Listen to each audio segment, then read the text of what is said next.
Olá, seja muito bem-vindo a mais essa visão quinzenal do mercado brasileiro, que na verdade é de um mês, porque a última foi em 13 de dezembro, né? E aí depois vieram aí festas e tudo mais, parada de fim de ano. Eu também demorei um pouquinho mais para começar esse ano, então estamos aqui, 20 de janeiro, né, para divulgar. E essa daqui vai sair um pouquinho atrasado, tá? Eu não vou conseguir publicá-la no mesmo dia que está sendo gravado. Tá? Então vai sair aí 1 ou 2 dias depois. Espero que vocês me compreendam. Mas vamos lá, vamos direto ao ponto, porque 2025 reserva aí bastante coisas, né? No dia 20, que é a data dessa nominal, né? Dessa apresentação aqui, dessa visão quinzenal, é o dia da posse do novo presidente americano, né?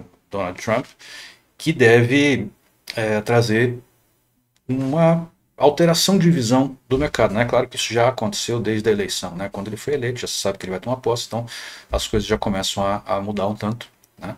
Ele deve ter uma política mais protecionista em relação aos Estados Unidos. Né? Deve impor mais restrições a produtos do exterior, principalmente aquelas que vêm da China e companhia. Além de uma série de outras medidas. É um estilo totalmente de governar. Então, isso trará algum impacto na Bolsa Americana, que impacta no mundo todo. Né? Os Estados Unidos é a maior economia do mundo e as bolsas de valores são as maiores do mundo, então elas impactam, querendo ou não. E esse impacto, na minha visão, deve ser positivo, tá? Em termos de valorização dos ativos que lá estão, de movimentação dos ativos. A única coisa que eu espero é que o Trump não fique soltando aqueles twitters que ele soltava no mandato anterior, no mandato dele, né, anterior, porque realmente conturbava o dia a dia de quem opera na Bolsa de Valores. Né? Ele tinha algumas ideias, mandava o tweet e a coisa ficava agitada, né, logo depois. Então, às vezes a gente tomava algumas surpresas aí, alguns stops indevidos, não porque a nossa convicção estava equivocada, mas porque o mercado chacoalhava mais do que era esperado. Tá? Então, espero que ele fique mais comportado nesse aspecto, mas eu pessoalmente gosto do estilo dele de ver a economia, né, uma visão capitalista. A gente está aqui em Bolsa de Valores, não dá para dizer que bolsa de valores não seja um instrumento capitalista. Né? Então, se você pensa diferente, eu acho que você está no lugar errado. Mas, enfim, claro, eu não sou a favor de um capitalismo selvagem. Né? Eu prefiro um sistema liberal, né, que deixe os negócios acontecerem. Tá? É coisa que a gente está indo na contramão aqui no Brasil. Né? Eu vou fazer comentários principalmente no índice a esse respeito, mas também aqui nos juros. Né? A gente está aqui com juros de 5 anos, que tem aumentado. Né? Aumentaram mais no último mês. Né? Isso daqui se dá muito por conta também da eleição americana, mas porque aquilo que nós falamos que ia acontecer lá atrás, né, pós-eleição, antes ainda do mandato, e falamos desde o início desse mandato, o estilo de governo deste governo atual é gastador, né? É de irresponsabilidade fiscal. Na vez anterior, principalmente no primeiro mandato, havia um boom das commodities. E o Brasil é um país que se beneficia muito de valores altos das commodities, né, de crescimento no mercado de commodities. Né? O que aconteceu? O Brasil teve uma economia que estava bombando, teve muito ingresso de dólares. E aí, artificialmente, né, você poderia gastar como se não houvesse amanhã e que estava tudo certo. Só que a gente, neste momento, vive uma situação completamente diferente. A gente está num pós-pandemia ainda muito recente. Né? O mundo ainda está passando por uma recuperação. Né? Alguns países até em certa crise. Então o que acontece? Não dá para fazer, não dá para gastar como se não houvesse amanhã. Simplesmente não dá. E aí existe um desequilíbrio fiscal. O que é o desequilíbrio fiscal? É quando você não arrecada o tanto que você precisa para gastar. né? Você gasta mais do que arrecada. Tudo bem que a arrecadação até tem aumentado um pouco, porque é natural, a economia ela passou por uma restrição muito grande durante a pandemia, então ela tende a expandir um pouquinho, mas é uma expansão que não é natural, ela é artificial. Por que ela é artificial? Porque ela vem de uma recuperação, então ela não é de fato uma expansão, né? Ela é uma recuperação. E aí você começa a gastar como se não houvesse amanhã, vai dar o que está dando. O que aconteceu? Os estrangeiros começaram a ver o Brasil como um país arriscado para se investir. E aí eles começaram a retirar os seus recursos. Quando os estrangeiros começam a retirar os seus recursos, eles precisam de dólares, porque dólar é a moeda internacional de transações internacionais. Então, se você tem reais e você precisa tirar este montante de dinheiro para qualquer país, você precisa comprar dólares. Certo? Aí você compra dólares, depois, se você for para os Estados Unidos, já está ok. Se você vai para a Europa, por exemplo, você vai ter que reconverter esses dólares em euros. Mas você não consegue fazer direto. Tá? Então, naturalmente, existe uma demanda maior por dólares. Então, este aumento dos juros aqui também está associado a uma demanda maior por dólar. A gente já vai ver o dólar para falar dos impactos que são causados nele. Né? O outro ponto é, alguns contratos longos de juros venceram no final do ano e não tiveram compradores como deveria. Como é que funcionam os juros? Não é uma canetada que você dá. Tá? Você pode até dar, mas isso vai dar problema, porque o que são estes juros? São o prêmio pela dívida, pelo risco de contrair, de comprar uma dívida. Então o governo ele quer vender a dívida, né? Ou seja, ele quer emprestar dinheiro para você ou para grandes investidores. E você vai comprar essa dívida, esse título da dívida, se os juros que ele estiver pagando compensarem o risco que você está tomando por comprar essa dívida. E aí, a maioria do público interessado nesses títulos do Tesouro entendem, né, de maneira lúcida, eu diria, né, de maneira correta, que aqueles juros que estavam sendo pagos já não cobrem mais o risco de comprar dívida do Brasil, né, do governo brasileiro, do Tesouro Nacional. E aí você vai lá e não compra o título. O que acontece quando você não compra o título e o governo precisa vender esse título porque ele precisa captar dinheiro, porque ele não vive sem rolar a sua dívida? Ele vai ter que pagar mais juros. É o único jeito. Então não adianta, não existe canetada nos juros. Tá certo? E aí o que acontece? O mercado continua não comprando. Né? Os estrangeiros saíram todos, não todos, mas em grande parte, a fuga de dólares foi estratosférica. Então muitos recursos saíram. Certo? Em abril tem outro vencimento de contrato longo. O Brasil vai ter que comprar mais títulos. Né? Ou melhor, perdão, vai ter que vender mais títulos. Certo? Porque acaba esse título, ele tem que liquidar e ele tem que vender novos títulos. Contratos longos. O que vai acontecer?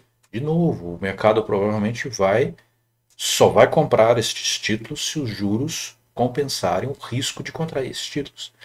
E se chegar lá e o mercado falar não tá bom esses juros, e o governo falar, na verdade o Banco Central, falar não, eu não posso mais aumentar esses juros, não vai vender.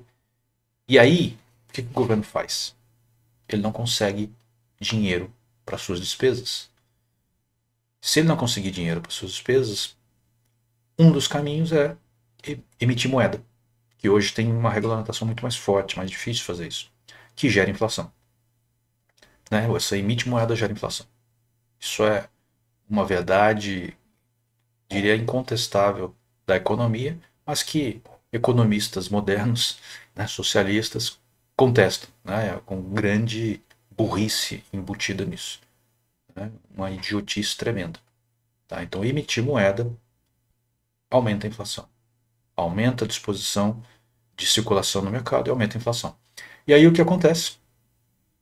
Se você não pode emitir moeda para gerar deflação no seu papel moeda e conseguir pagar as suas despesas, qual outro caminho? Moratória. A gente já viveu moratória na época do governo Sarney, por exemplo. Foi um desastre. Foi um desastre. Porque quando um governo não honra a sua dívida, né, o pagamento dos juros da dívida, ninguém mais quer comprar. E aí ele não consegue mais dinheiro de lugar nenhum. E o Brasil precisa fazer dívida para pagar suas contas, porque ele não vive de outra maneira. Existe um nível saudável de dívidas, existe um nível não saudável de dívidas. O Brasil tem um nível não saudável de dívidas. Então, a gente está na corda bamba. Não tem como, a gente já falava isso lá depois da eleição, não tem como a Bolsa valorizar significativamente de maneira sustentável. A gente já vai falar disso quando for ver o Ibov. Assim como não tem como os juros caírem. Tá? Se for por canetada, é quase como se fizesse uma moratória. Ninguém mais vai ter interesse de comprar os títulos da dívida. E aí, se ninguém compra o título da dívida, o que acontece? O governo não tem dinheiro. Tá? Ele não consegue se financiar. Então, cuidado. Tá? Eu quis fazer essa introdução aqui porque é importante que se entenda. Se você tem uma visão de que, baixa esses juros, nossos juros são absurdos, e etc, etc, etc, são. Né? Por que os juros, por exemplo, do cartão de crédito são extremamente absurdos no Brasil? Porque a gente não consegue diferenciar as pessoas. O Paulo Guedes tentou fazer isso, mas não foi muito para frente. Você acha que você tem cartão de crédito assim lá nos Estados Unidos? Não tem. Você tem cartão de débito, de crédito não.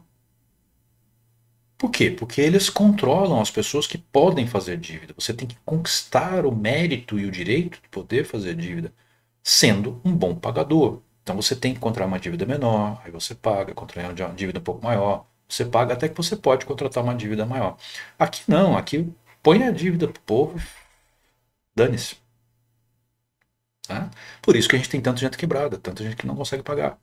E aí o que acontece? Você acha que o banco leva prejuízo? De jeito nenhum. Né? Ele embute tudo isso nos juros. E aí vira um juro desumano. Né? E impossível de pagar. Se você entrar no rotativo do cartão de crédito, acabou, você não paga. Não consegue. A não ser que seja por um descuido momentâneo. Mas se você entrar na rolagem ali, acabou, você ferrou, você não vai conseguir. É muito alto. Tá certo? Muito bem. Então, os juros estão passando aqui por uma pequena correção, caindo um pouquinho, né? É uma correção. Toda vez que você tem um movimento forte, ele é sucedido por um alívio. Certo? Está aliviando. O nosso master aqui, né, que é um melhor indicador nosso, ele mostra todos os movimentos antes de acontecerem. Aqui, por exemplo, ele mostrou que ia cair, né? Não estava caindo ainda. Ele mostrou que ia cair, caiu, e aqui caiu um pouquinho. Tá? E aí o que acontece? Ele está mostrando agora que vai virar, que vai começar a subir. Tá certo? E é o que deve acontecer. Ele pode ser uma subida lateralizada, como essa caída foi lateralizada. E aí quem vai mostrar a intensidade para a gente normalmente é o Maximus. O Maximus já virou para alta também. Tá certo? Então, o mercado de juros ele está virando. Ainda não virou. Ele pode lateralizar mais? Pode. Ele pode ficar andando de lado aqui um pouquinho. Tá? Ou ele pode até subir, mas não conseguir subir aqui. Mas a tendência é que ele mantenha o seu caminhar de alta. Certo? Quando a gente olha aqui também, ó, que é a curva longa, né? Só com linhas, a gente vê as três médias, curta, média ou intermediária e longa, elas estão absolutamente divergentes e afastadas. Ou seja, não existe possibilidade de correção. Nenhuma. Nenhuma. Só se for na canetada. que não deve acontecer. Tá, o juros deu uma pequena penetrada na média curta, voltou e vai continuar seu caminho. Tá? Então, o caminho de juros é de alta, ainda que ele tenha correções. Tá? Muito cuidado quando você começa a ver. Né, o pessoal aqui no Brasil está querendo muito que a bolsa suba. Tá? Então, quando a gente olha a bolsa, eu vou até mudar aqui já, o pessoal tem aquele desejo de que a bolsa suba.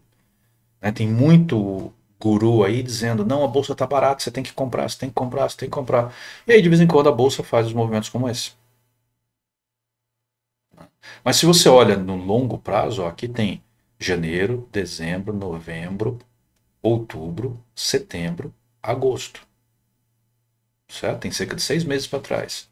O que está acontecendo com a bolsa? Está caindo. Mas ela teve um momentozinho de alta aqui, ela teve um movimentozinho de alta aqui, aqui e aqui. Aí quando dá esses movimentozinhos de alta, o pessoal põe em letras garrafais. Bolsa sobe X%. Mas, gente, uma subida dela caindo. Então cuidado. Né? Quando a pessoa pula de paraquedas, na hora que abre o paraquedas, ela parece que dá uma subida. Não dá, né? Ela só dá reduz a aceleração de queda. Mas a impressão que dá é que deu uma subida. Né? Mas continua caindo. E a bolsa nossa está nesse caminho. Ela está aqui, ó, essa linha azul aqui é a média longa. Ela já está trabalhando abaixo da média longa. Ela já testou 2 vezes essa média longa. Né? Dois testes de média longa, meu caro.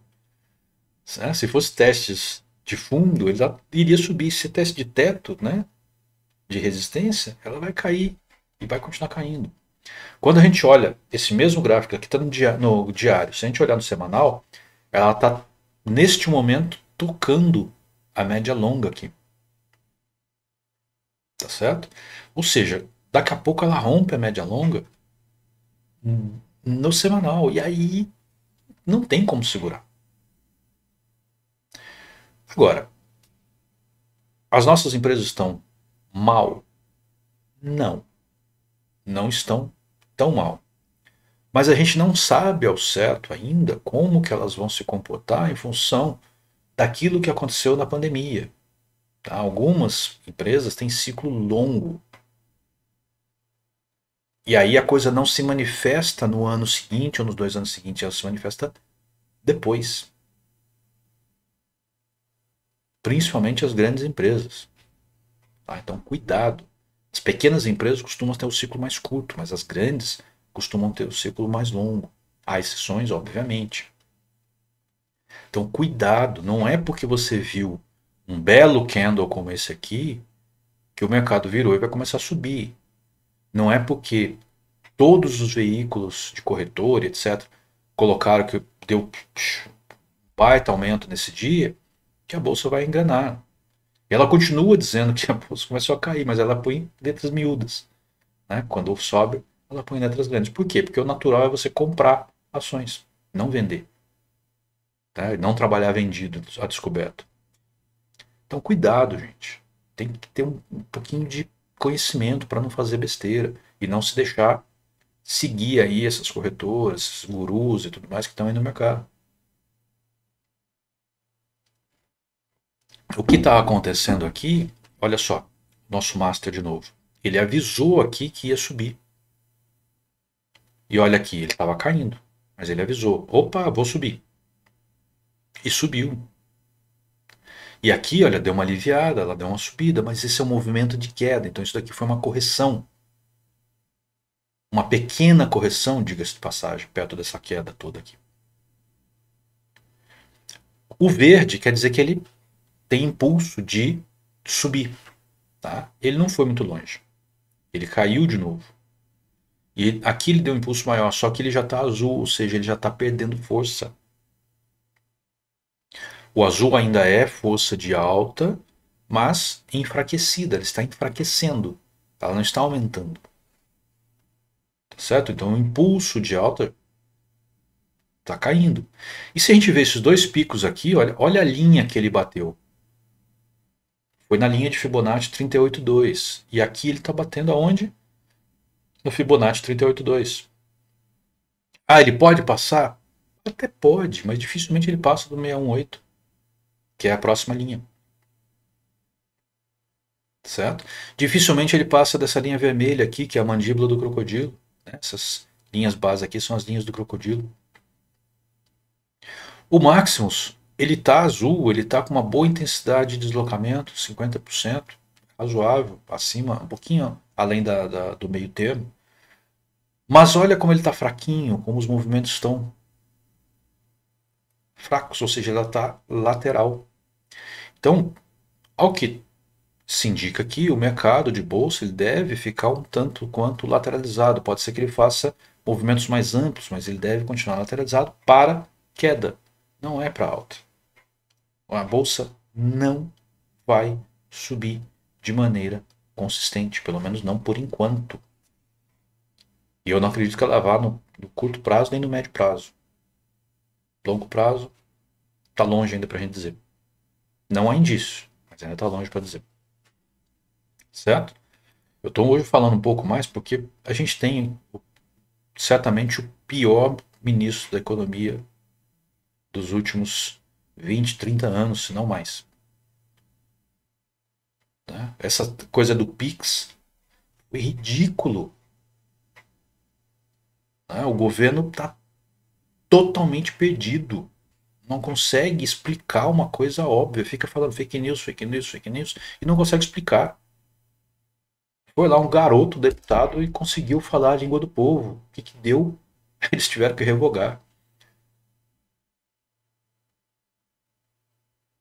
Gente, aquele controle que era feito no Pix já era feito em outros tipos de conta. Só estava sendo expandido para startups. É bom não, eu sou totalmente contra esse controle. Inclusive para as contas bancárias dos bancões. Tá? Mas com excesso de controle significa que você pode vir a taxar. Certo? E pode. Agora, quando a gente olha esse governo que só taxa, taxa, taxa, taxa, a gente acredita que tem boa chance de vir mais taxação. Né? Os informais, eles não declaram imposto de renda. Eles estão trabalhando de maneira, de uma certa forma, sonegando imposto. Estão. Essa é a realidade. Mas a gente tem uma massa de informais. Você vai querer formalizar esse povo na marra? Tem que criar condições para que eles tenham interesse em se formalizar. O MEI é um bom caminho. Né? Mas só ferram o MEI. Em vez de facilitar a vida do MEI, para ele se formalizar e começar a pagar um pouco de imposto, eles ferram a vida do MEI. É um país, a gente vive num país onde você ter prosperidade não chega a ser crime, mas é quase como se fosse. Né? Primeiro que as pessoas têm ciúme, né? Tem dor de cotovelo das pessoas que prosperam. Infelizmente isso está encalacrado na nossa cultura. Né? É um dano tremendo à nossa cultura, porque a gente tem uma visão anti-empreendedora. Todo mundo que vai empreender tem esse problema. A não ser que você seja o pequeno, o micro do microempreendedor, né, que está aí dentro dos 5 mil do Pix, que, porra, se começarem a taxar você, você quebra. Porque é tanto problema que te criam, os custos são tão elevados, que você quebra. Então, tá tudo errado nesse país em termos de arrecadação e de facilidade ao empreendedorismo. Só tem dificuldade. E a taxação é excessiva. A gente paga os maiores impostos do mundo. Então não acha que está certo, não. Se você acha, você é um idiota, sinto dizer. Esse país não vai para frente porque ele está amarrado com um peso tremendo nos pés de todo mundo que tenta fazer alguma coisa de útil. E aí o que acontece? Quando a gente olha aqui a bolsa nesse gráfico de mais longo prazo, ela está totalmente em configuração de baixa.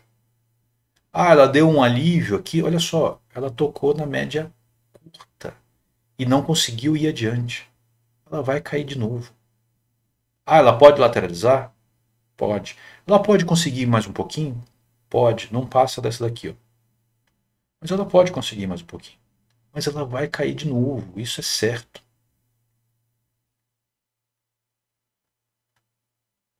Ok? Muito bem. Dólar. Hoje está ficando longo. Paciência. O dólar, ele passou por um movimento de alta, por quê? Já falei. Os estrangeiros começaram a tirar dinheiro do Brasil e aí eles precisam de comprar dólares.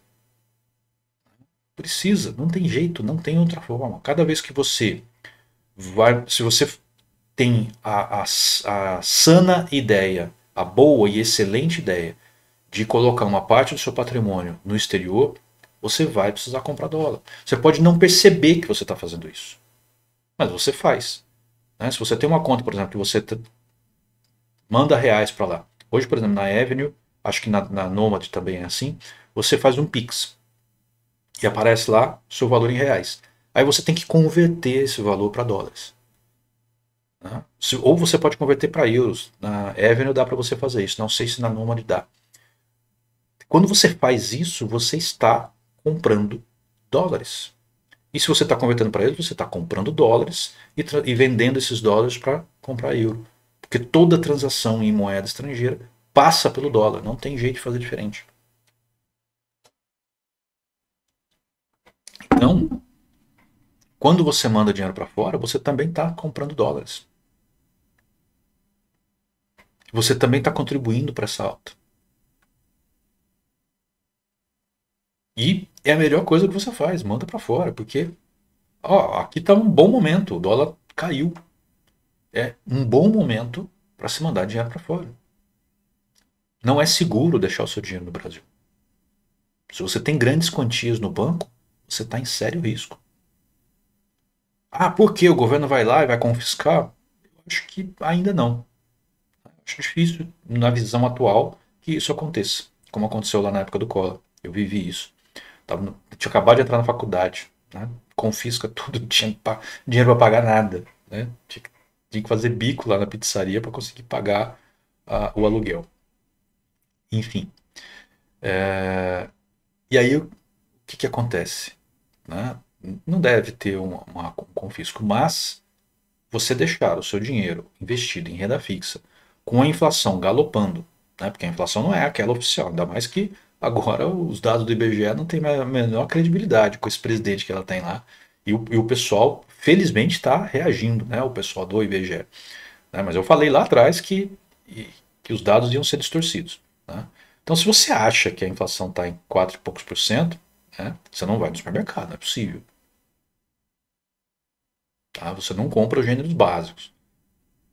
Eu não estou nem falando de gêneros de luxo, não, hein? Tô falando do básico. Não tá. Né? Essa não é a inflação que é real, mas é aquela que é numericamente não divulgada. Tá certo? Você está perdendo, o seu dinheiro está perdendo valor. Né? Aquela notinha de 100 reais que foi lançada lá no Plano Real, hoje vale quanto?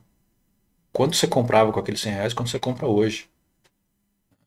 Eu me lembro, no início da década de 90, eu precisava de em torno de 250 a 300 reais para passar o mês, né? Fora, eu fiz faculdade federal, né? Então precisava de em torno de 250 a 300 reais para pagar o aluguel, para comer, para comprar alguns livros, né? Para fazer alguma coisa no dia a dia, sair no final de semana, tomar uma cerveja, etc. É 250 a 300 reais, certo? Hoje você não faz isso nem que você esteja estudando no buraco do fim do mundo. Você não faz nada, nem o aluguel você paga. Ah, e outra, é a sua parcela do aluguel, né? Mas, enfim, tá? Hoje aqueles 100 reais vale muito pouco. Certamente menos do que 20, talvez em torno de 10 reais. Né? Desde o início do Plano Real, eu não me lembro agora, sinceramente, eu posso estar falando errado, mas eu acredito que o real já desvalorizou de 80 a 90%. Ah, mas valorizou um tantão aí na renda fixa, se você tivesse deixado. É, mas desvalorizou a inflação. Ponha isso em dólar e aplica lá fora no renda fixa, você vai ver que você vai ter muito mais. certo? Então o dólar, ele está em movimento de alta, ele está corrigindo, já está acabando essa correção, já está tomando força no crescimento, tá? Ele vai voltar a subir.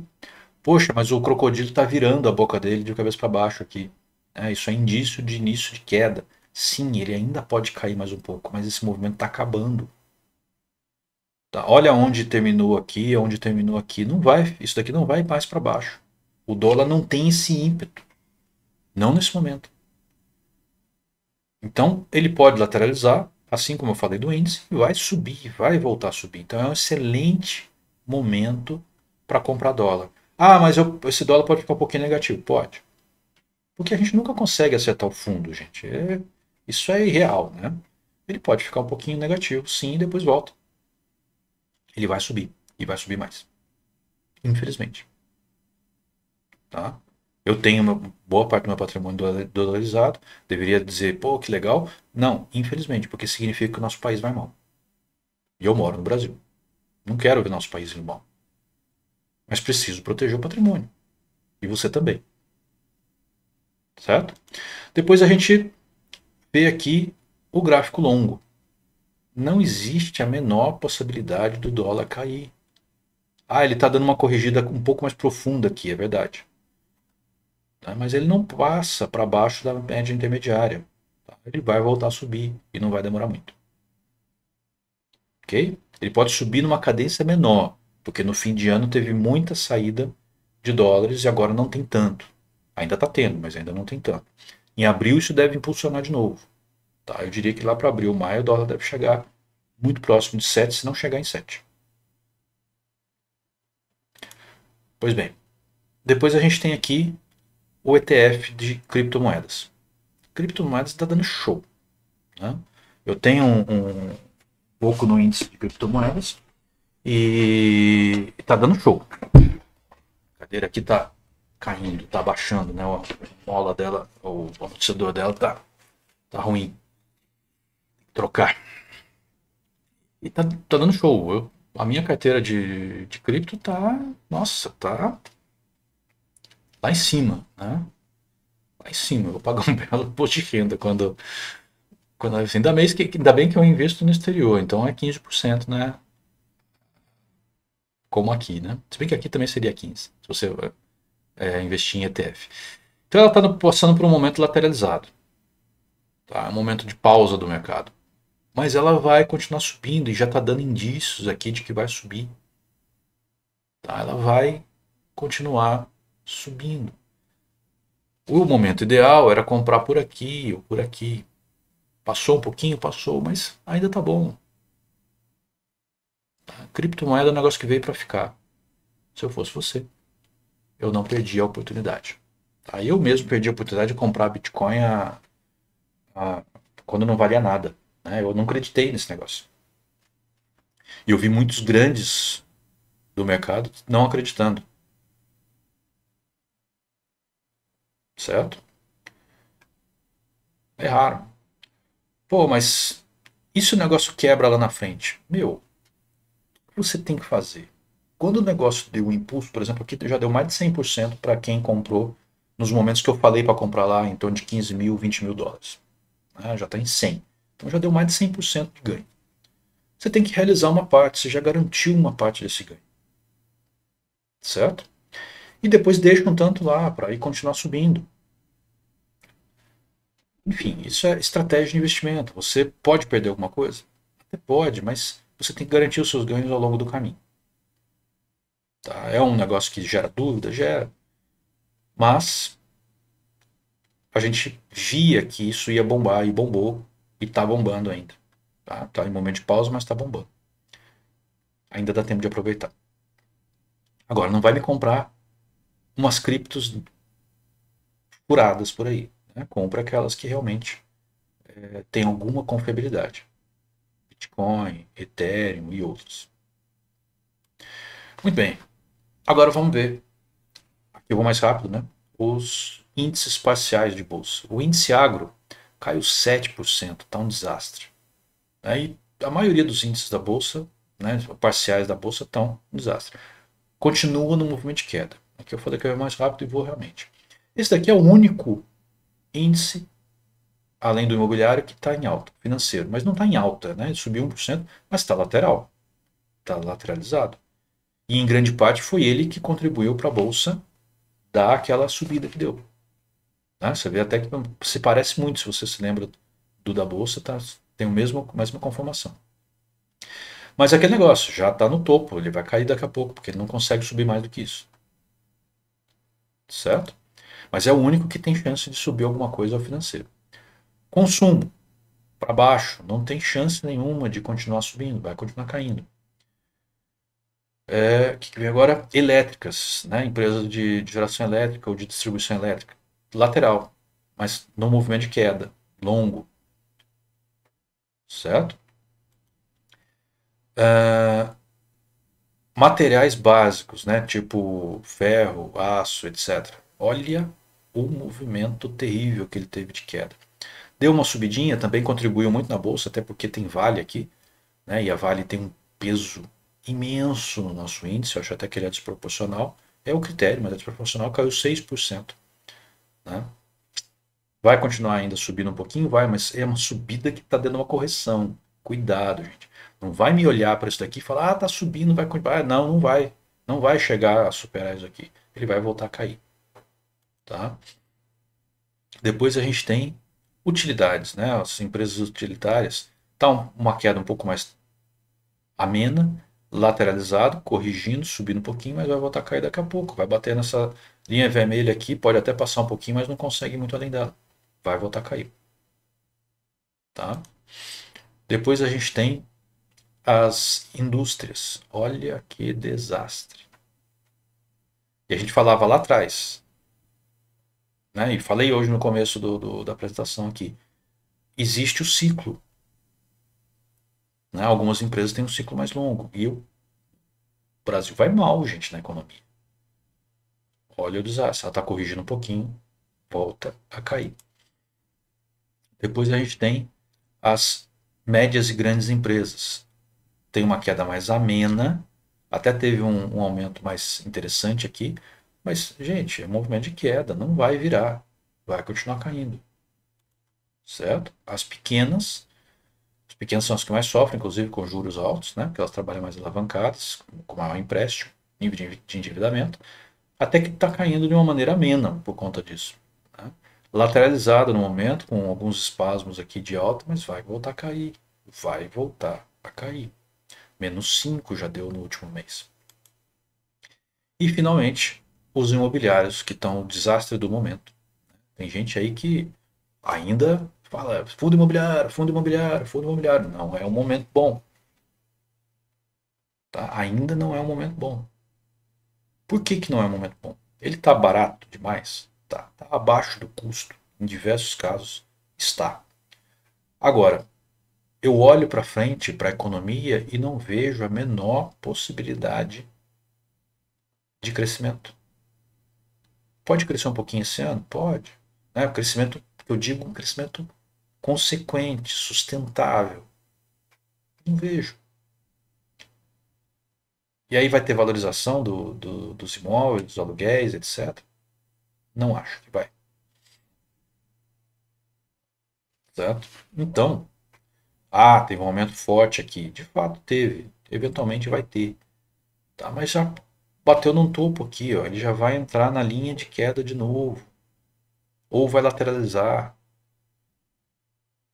Não existe condição macroeconômica para sustentar um movimento de alta de longo prazo que compense todo o prejuízo que já deu. Esse negócio caiu mais de 50%.